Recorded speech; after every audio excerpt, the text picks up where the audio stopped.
Pai querido,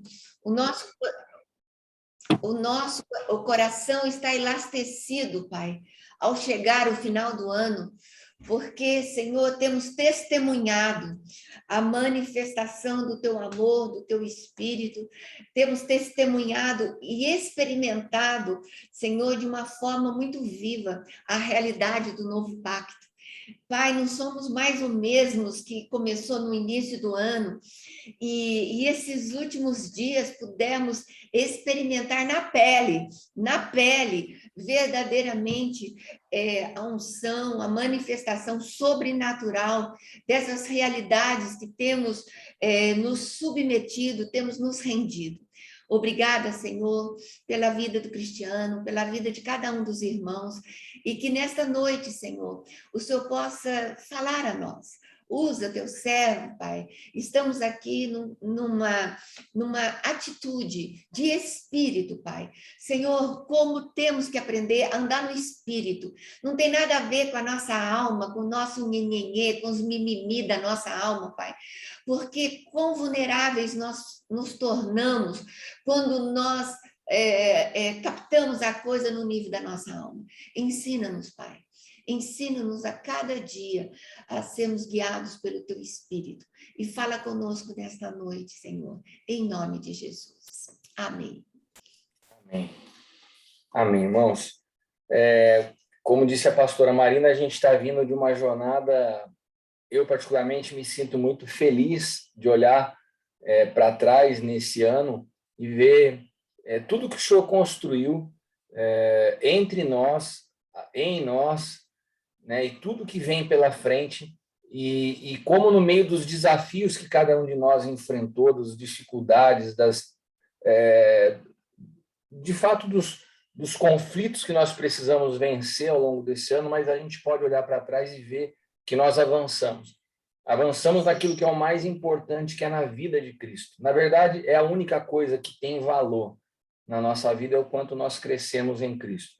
E esses dias o Senhor me deu uma palavra muito pontual que eu ministrei na igreja, mas, na verdade, você não consegue, num culto de domingo, muitas vezes expressar tudo aquilo que o Senhor está te falando. Então, acaba sendo um resumo daquilo que o Senhor tem falado comigo.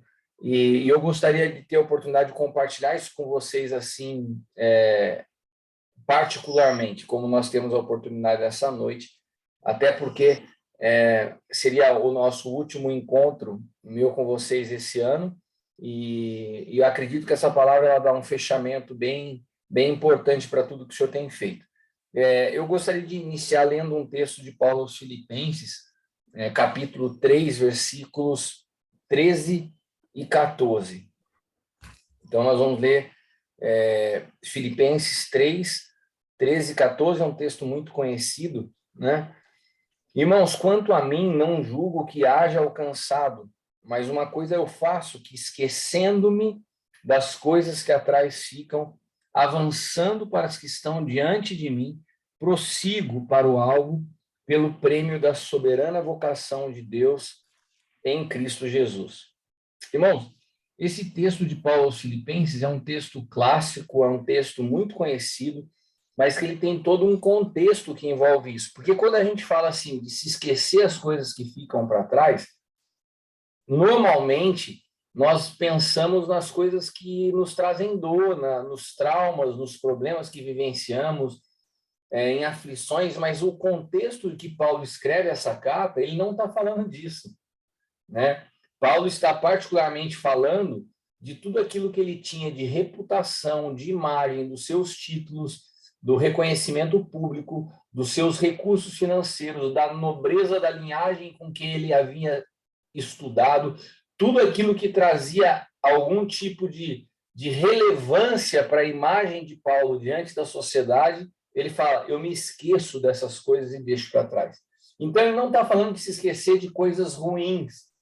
Ele está falando de se esquecer de algumas coisas que são boas. E se esquecer no sentido não de perder a memória, se esquecer no sentido de que essas coisas já não são as mais importantes da realidade que ele vive hoje. Para que ele pudesse prosseguir em direção a Cristo, a reputação, a opinião das pessoas, os títulos, os diplomas, precisavam ser deixados para trás. E eu acho esse texto incrível, porque Paulo está falando a uma igreja que vivia um período de perseguição, e ele escreve essa carta para que ele pudesse estimular os irmãos a prosseguirem na sua fé. Mas para que ele pudesse estimular os seus irmãos a prosseguirem na fé, ele escreve uma carta que é chamada de Epístola da Alegria, de dentro da prisão, em situações, assim, naturalmente falando, muito piores do que as pessoas que estavam fora. Mas, na verdade, a nossa experiência, e quando a gente fala de Paulo, a gente fala do apóstolo do Novo Pacto, do homem que entendeu com clareza essa revelação do que é Cristo em nós. Paulo, ele vivia acima da realidade. E aquilo que Paulo vivia é o que nós precisamos viver. Essa é a verdade do Evangelho. Nós não podemos permitir que as situações ou as circunstâncias atrapalhem aquilo que Deus quer que nós venhamos a prosseguir nas nossas vidas. Sejam essas situações ruins, negativas, traumáticas, ou sejam, inclusive, essas situações boas. Sabe aquelas situações que você olha para trás e fala assim, nossa, mas teve um momento na minha vida que eu já tive uma condição financeira melhor. Nossa, tive um momento na minha vida que eu acho que eu me sentia mais avivado. Nossa, teve um momento na minha vida que eu me sentia mais útil para Deus. E a gente sempre vai utilizando as experiências do passado para poder tentar entender o presente. E aqui reside o nosso maior erro. Quando Paulo fala esquecendo-me das coisas que para trás ficam, ele está falando assim, você não pode olhar para trás para poder entender o presente. A nossa análise do presente é pelo Espírito, não pelas experiências passadas. As experiências passadas, elas podem distorcer completamente a realidade dos dias que nós estamos vivendo, né? Então, sejam as experiências passadas boas, e quando elas são boas, elas acabam se tornando comparativas. Eu não sei quantos de vocês tiveram a oportunidade de passar por outros ministérios, viver outras realidades de igreja. De repente, hoje, o que nós estamos vivendo no caminho da vida pode ser para a gente um motivo de comparação. Ah, mas eu já vivi um momento. Não. O Senhor não quer que a gente vá buscar no passado base de comparação para aquilo que Ele está fazendo hoje. O que Ele está fazendo hoje tem que ser percebido pelo Espírito, não tomando como referência as experiências passadas. Nós precisamos deixar para trás as coisas que ficam para trás. E às vezes você pode pensar, Cristiano, mas isso é muito difícil, isso não é natural. E eu posso te afirmar, realmente não é simples e de fato não é natural. Essa experiência é uma experiência espiritual, é uma experiência sobrenatural. Você não permitir que as tuas memórias passadas, boas ou ruins, interfiram na tua interpretação do presente. Isso é completamente sobrenatural, mas extremamente necessário se nós queremos prosseguir. Amém? E eu falo para vocês a partir de uma experiência muito pessoal de como Deus falou comigo. Porque há anos atrás, esse momento do ano sempre foi para mim um momento de planejamento. Nós reuníamos a equipe diretiva da empresa, saímos retirados no hotel para eu planejar o próximo ano, 5 anos, 10 anos, e eu sempre fui uma pessoa de planejamento. E, de repente, Deus me levou a viver uma realidade que eu não consigo planejar meu dia de amanhã. Me levou a um lugar de completa dependência dele. E quando o Senhor te arranca a possibilidade de planejar para que você dependa do que ele vai fazer, para alguém que tem uma mente mais organizada, como é a minha, não tem como você não comparar com o passado e sentir e ter muitas vezes a sensação que você está andando para trás. Assim, nossa, mas antes eu conseguia planejar, nossa, mas antes eu conseguia mensurar e perceber o quanto nós tivemos de evolução. E, na verdade, Deus está nos falando o seguinte, a medida que nos mostra se nós avançamos ou não é Cristo, não tem nada de natural que possa te falar, esse ano foi bom, esse ano foi ruim. E as nossas análises são muito fracas, elas são muito superficiais, porque a gente analisa um ano na perspectiva das nossas emoções. Ah, eu senti que foi bom esse ano, porque foram poucos problemas, eu tive um aumento de salário, eu tive... E a gente vai usando, assim, tantas coisas que não são essenciais para fazer uma análise do ano, principalmente nesse período, né? Esse período de dezembro, que o Senhor me trouxe essa palavra e falou assim, traz um despertamento para a igreja. Para de olhar para trás para analisar, a partir das experiências vividas, aquilo que de fato eu estou construindo no espírito, não pode ser mensurado por aquilo que os nossos olhos veem, por as nossas experiências do passado. Por quê? Porque Deus habita num lugar chamado eternidade, que é um contínuo presente. E nós somos convidados para o Senhor a habitar na eternidade, não depois da morte física, mas depois da morte do eu. Então, se todos nós passamos pela cruz, nós já estamos habitando esse lugar chamado eternidade. E nesse lugar chamado eternidade, eu não posso mais tomar como referência o meu passado para entender o hoje. E é interessante que esse texto de Paulo, ele é reafirmado por João numa orientação a um filho espiritual dele que chamava Gaio. João, quando ele vai orientar Gaio, e ele fala para Gaio sobre como ele desejava que Gaio prosperasse em seu futuro. Então, aqui, prestem atenção no que eu vou falar agora. Eu falo na perspectiva para vocês hoje de que o meu anseio, como quem cuida primeiramente da vida da pastora Marina e, consequentemente, da vida de vocês, o meu anseio é que vocês prosperem em tudo. Esse é o desejo de qualquer pai espiritual, que vocês prosperem no sentido de que vocês avancem em todas as áreas da vida de vocês. E esse era o desejo de João para o seu filho espiritual que chamava Gaio. E João dá uma chave a Gaio que é fundamental e eu gostaria de compartilhar com vocês. Está lá em 3 João, no versículo 2. Eu quero que vocês leiam esse texto imaginando um pai espiritual escrevendo para o seu filho. Olha o detalhe das palavras de João a Gaio. Ele começa dizendo assim, 3 João, né, o capítulo 1 é um capítulo só, versículo 2. Amado, eu oro na expectativa de que você tenha boa saúde e que você seja próspero ou bem-sucedido em tudo que empreender, assim como é próspera a tua alma. Olha que texto e que chave que às vezes passa desapercebido para nós nesse texto. O que João está falando para Gaio? João está falando para Gaio assim, eu quero que você prospere, eu quero que o seu 2022 seja incrível, eu quero que o ano que vem você possa prosperar, seja o melhor ano da tua vida, Gaio. Mas para isso é necessário que você entenda como está o estado da tua alma, porque a tua medida de prosperidade é proporcional à realidade de como você está por dentro. Eu desejo que você prospere como a sua alma prospera. Ou seja, se a tua alma não prospera, não tem como você prosperar. Toda prosperidade externa que não vem acompanhada de um crescimento interior, ela é fútil, ela é vazia, ela é superficial e ela se perde. Então, João fala o seguinte, você vai avançar, o seu futuro será glorioso à medida que o seu interior for glorioso.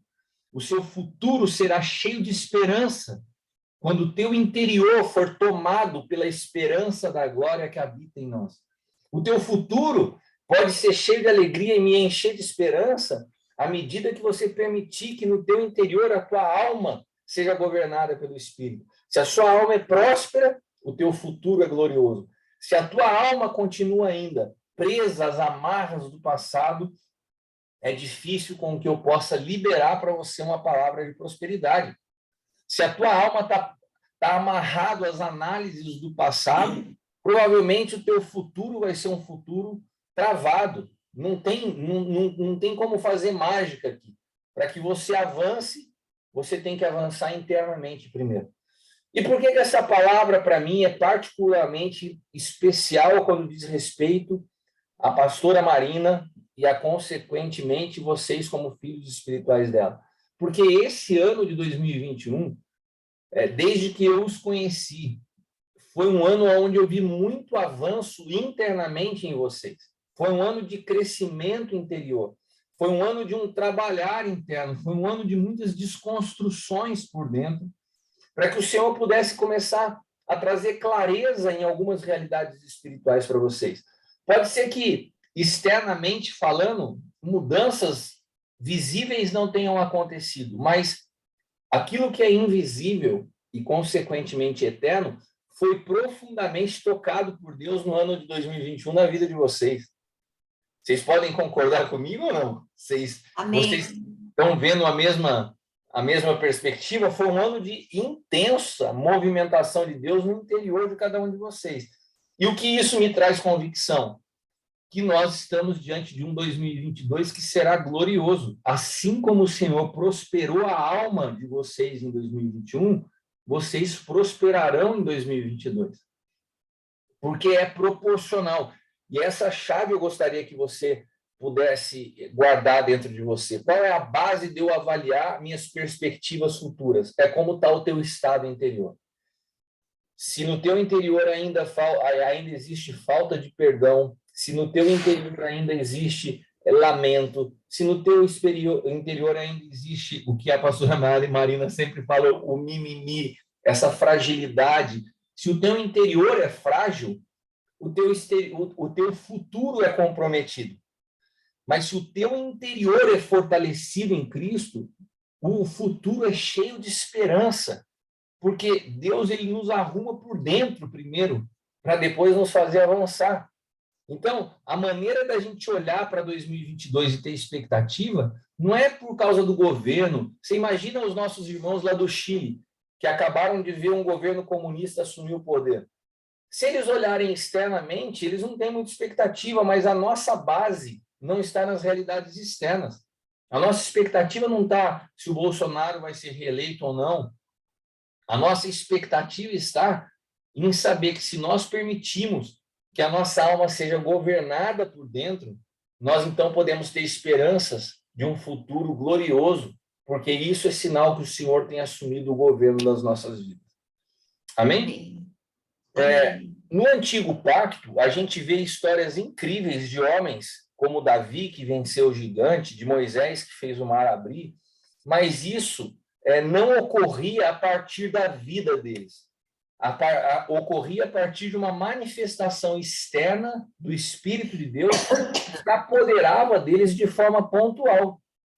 Né? Era sempre uma manifestação externa, porque era só um spoiler do que seria um dia viver no Espírito.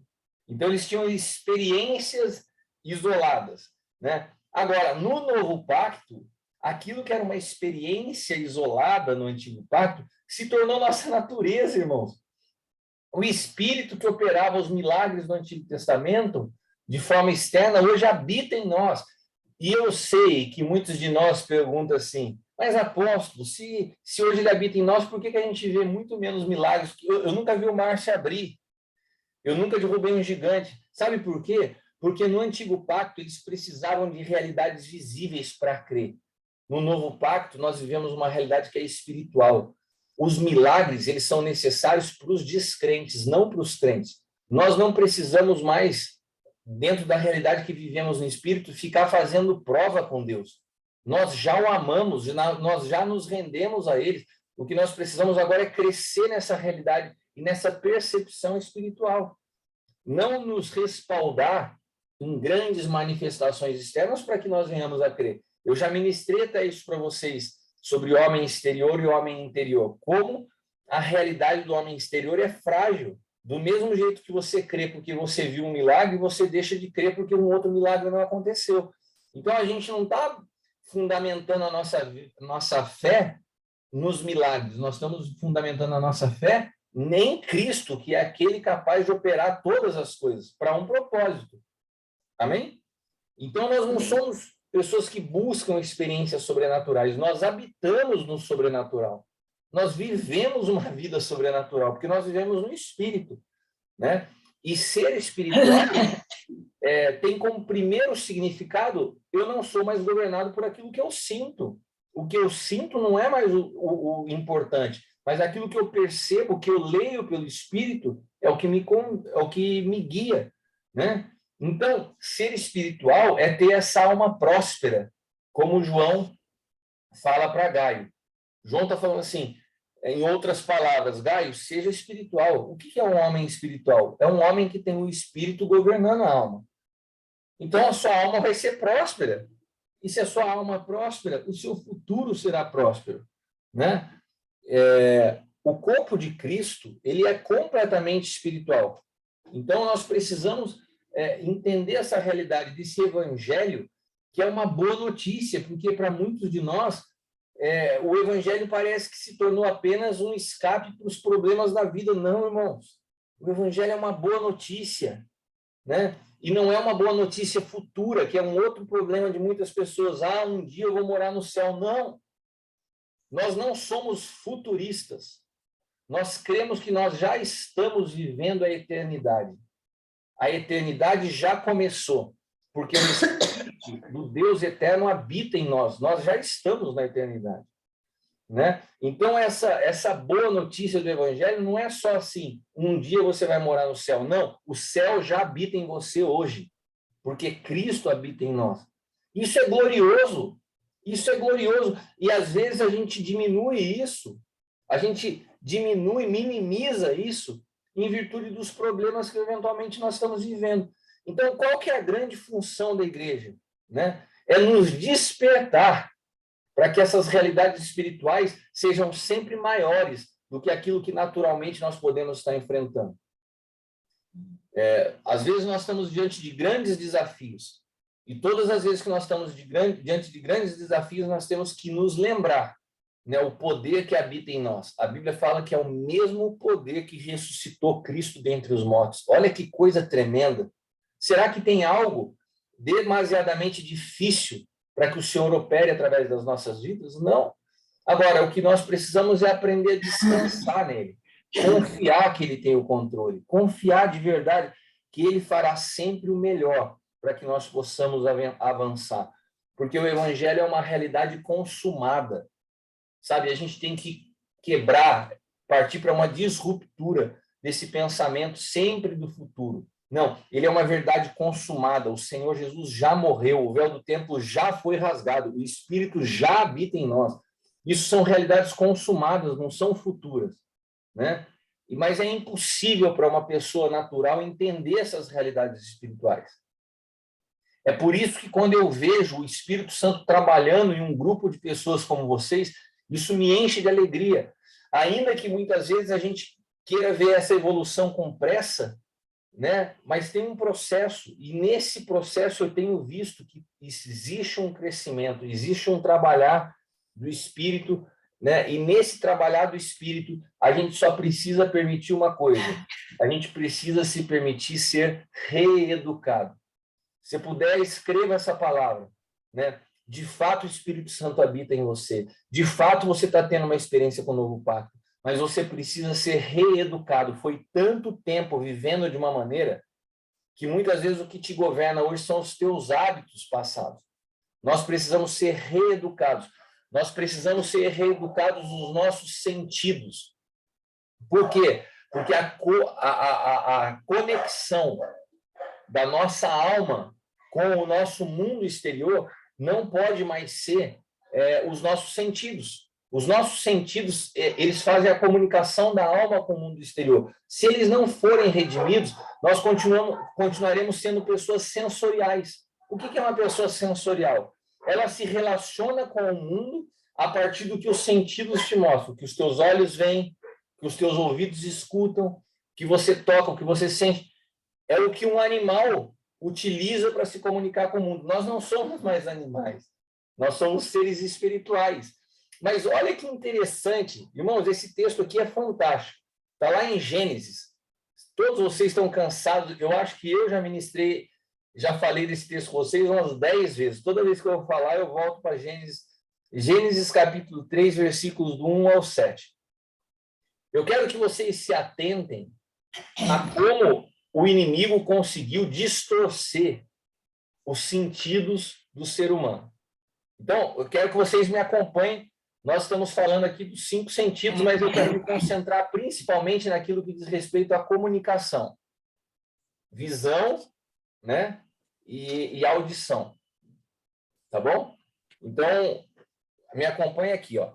A serpente, nós estamos em Gênesis 3, do 1 ao 7. A serpente era o mais astuto de todos os animais dos campos que o Senhor Deus havia feito. Aconteceu que ela questionou com a mulher: então foi isso mesmo que Deus falou? Vós não podeis comer de nenhum dos frutos da árvore do jardim? Ao que declarou a mulher à serpente: nós podemos comer dos frutos da árvore do jardim, mas do fruto da árvore que está no centro do jardim, Deus disse: dele não comereis, nem tocareis, para que não morrais. E a serpente então alegou à mulher: com toda certeza não morrereis. Olha a distorção, ela está distorcendo aquilo que a mulher tinha ouvido do próprio Deus.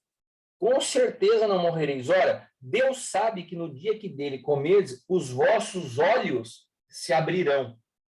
O inimigo está falando aqui exatamente daquilo que ele sabia que era a maneira que ele teria para contaminar o homem, tocar na comunicação do homem com o mundo externo, com seus sentidos. Então ele seduz a mulher e fala assim: Deus não quer que você consiga enxergar determinadas coisas. Então, à medida que você comer, os seus olhos vão se abrir. Esse é o discurso da serpente para a mulher, né? E vocês serão como Deus e conhecedores do bem e do mal. Quando a mulher observou, preste atenção, ela observou que a árvore era realmente, parecia agradável ao paladar. Olha todo o sentido envolvido. Ela observou a árvore agradável ao paladar, atraente aos olhos, desejável para se obter sagacidade, tomou do fruto, comeu e deu ao seu marido que estava em sua companhia, e ele igualmente comeu. Então os olhos dos dois se abriram e perceberam que estavam nus. Em seguida, então, entrelaçaram-se folhas de figueira e fizeram cintas para cobrir-se. Então, vamos nos deter principalmente aqui, nesse texto. Esse texto passa pelos 5 sentidos. Satanás utilizou dos 5 sentidos a percepção sensorial do ser humano para que ele pudesse seduzi-lo e pudesse introduzir uma contaminação na maneira do homem observar. Porque você concorda comigo que até aqui toda a experiência do homem com o mundo exterior, ela era completamente pura. Os olhos do homem eram puros, o seu ouvido só ouvia a voz do Senhor, né? Seu paladar, seu tato, todos os sentidos do homem não tinham caído, o homem não tinha experimentado a queda. Nesse momento, os sentidos do homem são contagiados. Irmãos, é importante que você entenda isso, porque quando você nasceu, eu e você herdamos essa característica, 5 sentidos distorcidos. O que nós vemos hoje é simplesmente uma matrix. Nós não vemos hoje a realidade do que é o mundo espiritual. Nós vemos uma realidade natural distorcida, totalmente tomada pela sedução. O mundo hoje, visível, aquilo que você vê, ele é todo concebido para te seduzir. Aquilo que você ouve é distorcido dentro de você a partir das suas experiências passadas, como eu disse. Por exemplo, alguém que passou uma infância difícil, alguém que passou violência de um pai, quando ouve a palavra paternidade, isso já desce distorcido, porque ele ouve e já interpreta a partir de uma experiência passada de uma paternidade opressora, né? Quando eu olho para as pessoas e venho hoje eu atendi um jovem, um rapaz que está trabalhando numa indústria, frequenta a igreja há 3 anos. Ele falou assim: Cristiano, fazem 3 anos que eu vou à igreja, suas palavras me abençoam, me edificam, mas eu sou extremamente confrontado pela tua vida. Eu não deixo de te julgar uma vez quando você sobe ao púlpito. Eu falei: nossa, por quê, né? Ele falou assim: sei lá, eu acho você metido, eu acho você, porque você é engenheiro, porque você fez isso, porque você já viajou, e eu venho de uma história muito simples. E eu falei assim: não sou eu o teu problema, o problema é a tua história, você se vê, você tem complexo de inferioridade, então qualquer pessoa que fale uma coisa que parece que é grande para você, você acha que está te diminuindo. Então a percepção da vida para alguém que vem de uma realidade difícil, parece que qualquer pessoa pode muitas vezes estar afrontando porque não teve a experiência de viver o que viveu. É a história, irmãos, do nosso passado interferindo na nossa alma e através dos nossos sentidos fazendo o nosso elo de comunicação com o mundo totalmente destruído, totalmente corrompido. As nossas marcas, as nossas carências, tudo isso vai determinando a nossa relação com as pessoas, inclusive nossa relação com Deus. Nós somos ensinados, por exemplo, pelo próprio mercado, a querer sempre mais. Então, você chega essa época do ano, você gasta o dinheiro que você não tem para comprar aquilo que você não precisa, mas porque você viu numa propaganda da televisão que te é necessário. Eles te convencem, né? Te seduzem, porque a sedução se transformou em ferramenta de marketing. Mas o problema é que quanto mais nós desejamos o que nós não temos, nós nos tornamos infelizes, né? E a grande realidade da vida é descobrir que a plenitude é de dentro para fora, né? Quando você tenta preencher com as coisas externas, a bagunça interior nunca vai fechar. Mas sabe o que eu acho, para a gente concluir o assunto aqui dos sentidos? Eu acho incrível no Novo Pacto é que ele nasce com uma natureza. O Novo Pacto ele é redentivo. Então, tudo aquilo que a gente olha acontecendo de tragédia no jardim, que dá vontade de desganar Adão, e falar, por que você fez isso? Quando eu cruzar com Adão lá no paraíso, eu vou pegar ele pelo pescoço. Eva, como que você deu mole desse? E ouvindo a serpente. Tudo aquilo que parece que deu tudo errado lá, você vê Jesus vindo e desfazendo aquilo que o primeiro Adão fez de errado, o último Adão redimiu. E de uma maneira que nós não precisamos mais viver debaixo das mazelas deixadas como herança pelo primeiro. Então, é muito interessante, né? A primeira pessoa que inaugura o inferno é um assassino, né? Caim. A primeira pessoa que inaugura no novo pacto o paraíso também é um bandido, um assassino, aquele ladrão da cruz. Então, você vai vendo que tem uma simetria de tudo que acontece na queda, quando Jesus vem e começa a restaurar a partir da cruz, tem uma simetria. É o Senhor redimindo a história. E tem algo que eu acho incrível, porque no jardim os sentidos são corrompidos. E no jardim, Jesus, antes da cruz, num jardim, ele faz, então, a redenção dos sentidos do homem. Lembrando que o corpo de Jesus era um símbolo. Jesus caminhou no antigo pacto, vocês já sabem disso, a gente já falou sobre isso. Então, o corpo de Jesus, ele era um símbolo profético do quê? Da igreja, o corpo de Cristo, amém? Então, se a gente olha o que aconteceu com o corpo de Jesus, existe um apontamento profético daquilo que Jesus estava fazendo para a sua igreja, que somos nós.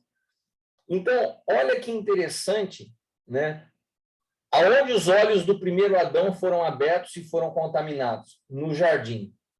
Olha o que Jesus começa a fazer, então, no jardim, antes da cruz, porque a gente acha que o sangue de Jesus foi derramado na cruz, mas o sangue de Jesus foi derramado antes da cruz. E é esse texto que eu gostaria de ler para vocês. Por quê? Porque o novo pacto foi firmado com sangue. Até hoje, quando a gente faz a ceia, a gente fala assim, esse é o cálice da nova aliança, esse é o cálice do meu sangue derramado por vós. E Jesus estabelece o novo pacto, essa nova aliança, através do seu sangue derramado, o seu sangue redentivo, o seu sangue que redime tudo aquilo que o primeiro Adão perdeu. E esse sangue, ele é redentor por natureza. Mas olha que interessante, Lucas é o único evangelho que fala sobre isso. Nós temos os evangelhos sinóticos, né? Mateus, Marcos, Lucas, e tem o evangelho de João. Mas só Lucas relata esse texto. E é interessante prestar atenção nisso, porque Lucas era um médico, e ele não conviveu com Jesus. Então, ele vem relatando, ouvindo as pessoas, e ele se atenta a alguns detalhes que para os outros discípulos não eram importantes, mas para ele, como médico, eram importantíssimos. E ele dá uma luz em algo que mexe comigo quando eu leio, que nenhum dos outros discípulos, nenhum dos outros apóstolos relatou no Evangelho. Lucas 22, do 39 ao 44. e saindo como costumava para o Monte das Oliveiras, né, para o jardim, e também seus discípulos o seguiram. Quando chegou àquele lugar, disse-lhes: orai para que não entreis em tentação. E apartou-se dele cerca de 1 tiro de pedra. Pondo-se de joelhos, orava, dizendo: Pai, se queres, passa de mim este cálice. Todavia não se faça a minha vontade, mas a tua. Irmãos, aqui começa a redenção. Aqui Jesus faz a oração oposta à queda de Adão e Eva. Adão e Eva caíram no momento que decidiram fazer a sua vontade pessoal e não obedeceram aquilo que era a vontade de Deus. Amém? Nesse momento, Jesus fala assim: eu vou redimir a história. Olha, eles caíram fazendo, obstinados pela sua vontade. Pai, é difícil o que eu estou passando aqui, mas eu não quero a minha vontade. Eu vim para redimir o que o primeiro Adão perdeu. Que seja feita a sua vontade. Irmãos, esse é um momento chave nas nossas vidas e na nossa história. Quando a gente abre mão da nossa vontade para viver a vontade do Senhor, você está entendendo a plenitude. O Evangelho está absorvendo a sua vida de fato por completo. E esse momento foi tão forte na vida de Jesus, quando ele faz essa oração, que a Bíblia fala assim: apareceu um anjo do céu que o fortalecia. E ele entrou em profunda agonia e começou a orar mais intensamente. E o seu suor se tornou com gotas de sangue que corriam até o chão. Sabe o que aconteceu nesse momento? O corpo de Jesus começou a sangrar de agonia por todos os lados. Ele sangrava pelo ouvido, ele sangrava pela testa, ele sangrava pelos olhos, ele sangrava pelas narinas. O seu corpo começou, através de todos os orifícios, colocar sangue para fora. Ele começou a transpirar sangue. Sabe o que ele começou a fazer? Ele começou a lavar, a redimir o corpo através do sangue da nova aliança. Eu não sei se para você isso mexe contigo, mas para mim é muito forte, porque se no jardim a visão, a audição, o tato, o olfato, tudo isso foi imaculado pela queda, nesse jardim, Jesus, através do sangue de Jesus, ele lava, o sangue de Jesus lava todo o seu corpo, num ato profético de redenção dos seus sentidos. E se você ler Mateus 6:22, fala assim: a candeia do corpo são os olhos. Se os teus olhos forem bons, todo o teu corpo terá luz. Como que os teus olhos podem ser bons se eles já nasceram debaixo de uma herança maldita de Adão? Olhos que foram abertos para o pecado, só quando os teus olhos são redimidos por Cristo Jesus. Quando você se apropria daquilo que ele fez no jardim. Olha que coisa linda, irmãos. Os nossos olhos podem ser purificados. Aquilo que Adão perdeu, nós podemos receber de volta. Né? Como Apocalipse também diz: quem tem ouvidos, ouça o que o Espírito diz à igreja. Por que Apocalipse fala isso? João, quando escreveu Apocalipse, ele estava escrevendo esse livro para uma igreja de pessoas mutiladas? Não, ele estava falando por pessoas que tinham ouvidos e não ouviam. Ele falou: quem tem ouvido o quê? Quem tem ouvido redimido. Quem tem ouvido que consegue entender as coisas do Espírito, porque muitos têm ouvidos, mas não são redimidos, não entendem. E o profeta Isaías, que foi o profeta mais messiânico de todos, ele escreve lá em Isaías 55:3, eu quero te pedir que me acompanhe nisso. Porque Isaías, ele anuncia os dias de Jesus. Isaías, ele aponta para o Messias. Ele anuncia a realidade do que o Messias viria produzir.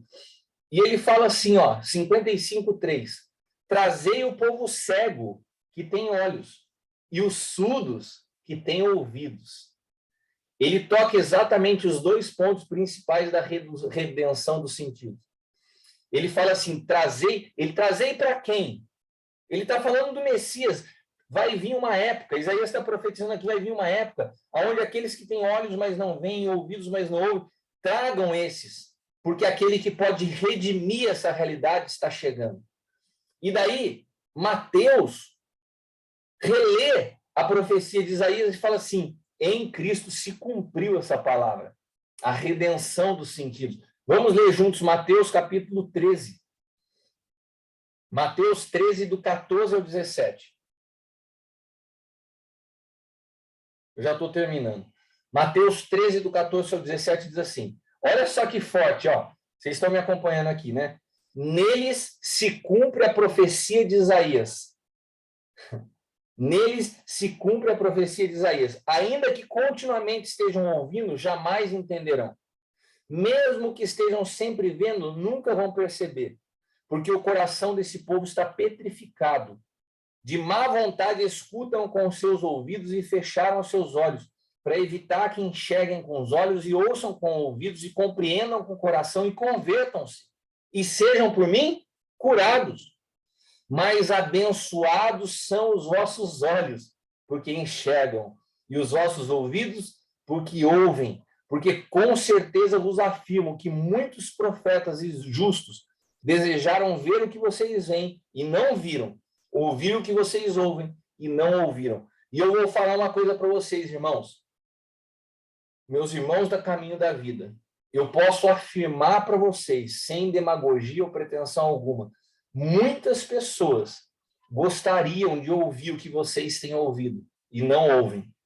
Muitas pessoas estão buscando no Evangelho, no mundo todo, ver o que vocês têm visto e não conseguem ver. Então, se nós pararmos para analisar as nossas vidas a partir de uma perspectiva do Espírito, nós temos que celebrar o Senhor, porque grandes coisas eles têm feito por nós. Não é coisa pequena ter os nossos olhos e os nossos ouvidos redimidos às realidades do novo pacto. E entender essa realidade, essa verdade espiritual que nos governa. Ver a nossa alma prosperando, no sentido que as nossas emoções têm sido governadas pelo Espírito. Isso é um texto mais atual do que você pode imaginar. Nós temos sido expostos a essa mensagem de Cristo que é transformar. A Leila entrou aqui. Fala, amor.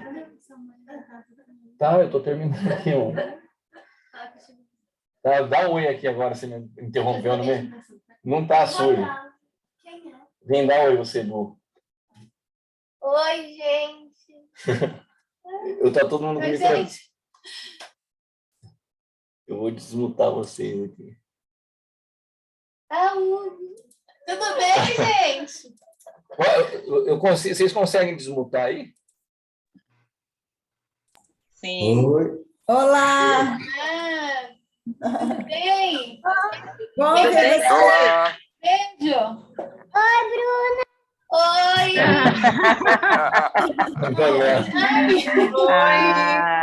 Oi, tudo bem? Tudo bem? Olá, tudo bem? Tudo bom? Boa noite. Tudo bem Saudades com de você? vocês. Ai, filho. Que... Vem aqui falar oi. Já foi, já. Queria deixar vocês aí. Ela entra bagunça. Mas eu vou deixar vocês sem estar mutado.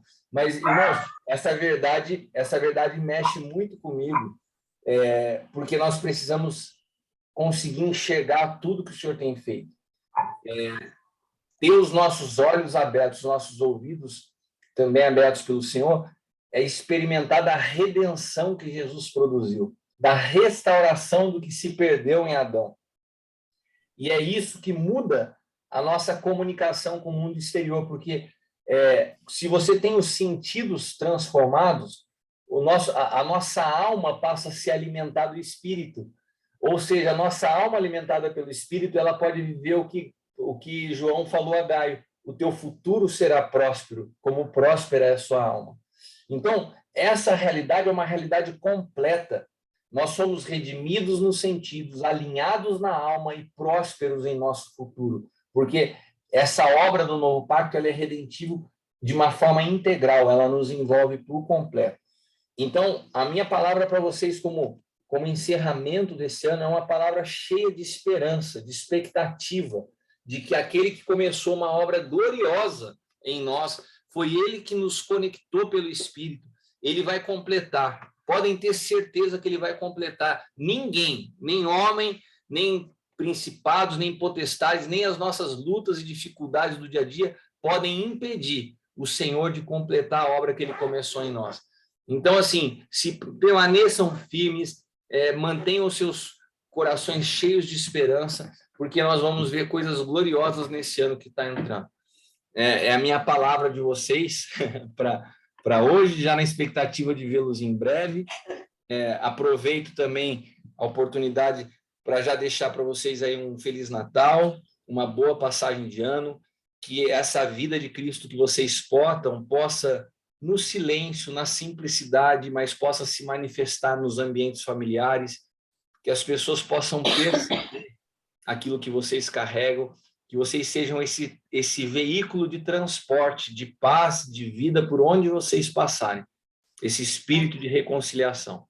Eu e a minha casa, a gente aprendeu a amar vocês, né? Pastora Marina, com quem parece que faz parte da nossa história, assim, a gente está morrendo de saudade, vai acompanhando por fotos, pastor Zé Luiz, família, e todos vocês.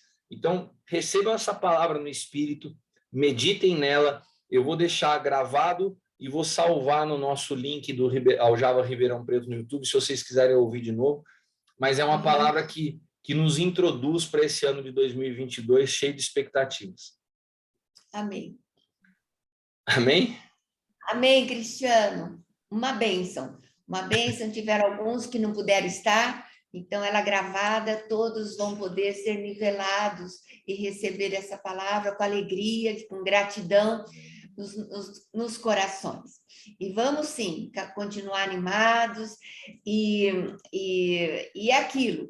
Lá no LED, eu coloquei uma frase, mas foi transcrita de uma forma errada. Eu falei assim, a nossa caminhada com Deus, essa transformação, ela pode ser lenta ou rápida, depende da nossa resposta. Né? Então, se a nossa resposta, se o nosso engajamento, se a nossa rendição for algo fervoroso, né? Assim, a coisa vai acontecer mais rápido, né? Do que aquele que vai meio empurrando com a barriga. Vai protelando, né? Vai protelando, vai procrastinando. Procrastinando. Né? Vai procrastinando. Então, que o nosso grupo não procrastine nada, né? Assim, porque queremos, sim, colher com certa rapidez, né? Porque aqui não tem ninguém criança mais, né? Não é que possamos, assim, colher os frutos, né? Os frutos amadurecidos e doces, não é? Desse investimento, né? Porque você está fazendo um investimento na gente. Então, que você possa olhar para nós e ficar satisfeito. Amém.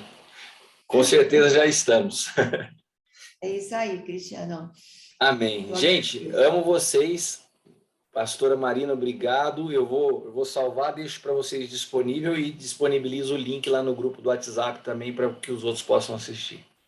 Ok, tá bom. Cristiano, um grande beijo nosso. Beijo para vocês. Para toda a família, né? E obrigada pelo dia de hoje. Obrigado a vocês. Falando, tá? Amém. Tá bom, um abraço. Vamos falando. Tchau, tchau.